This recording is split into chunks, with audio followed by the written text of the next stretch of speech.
میراث انبیاء کو صاحب ولایت کے سپرد کرنا۔ جب حج کے اعمال ختم ہوئے تو خدا کا حکم نازل ہوا۔ آپ صلی اللہ علیہ وآلہ وسلم کی نبوت انتہا کو پہنچی ہے اور آپ کا زمانہ مکمل ہو چکا ہے۔ اسم اعظم علم کے آثار اور میراث انبیاء علیہ السلام کو علی ابن ابی طالب جو سب سے پہلا مومن ہے کہ سپرد کریں۔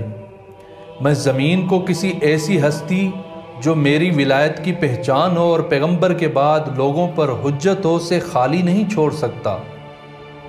انبیاء علیہ السلام کی میراث آدم، نوح اور ابراہیم کے صحف، تورات، انجیل، عصائے موسیٰ، سلمان کی انگوٹھی اور دیگر قیمتی چیزیں صرف حجت خدا کے حوالے کی جاتی ہیں۔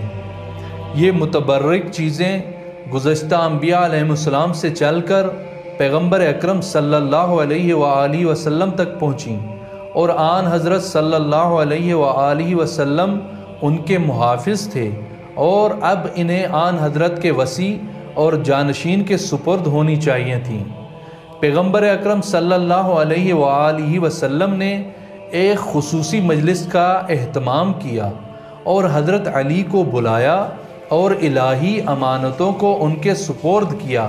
یوں انبیاء علیہ السلام کی 6000 سالہ میراث امیر المومنین علی علیہ السلام کو منتقل ہوئیں۔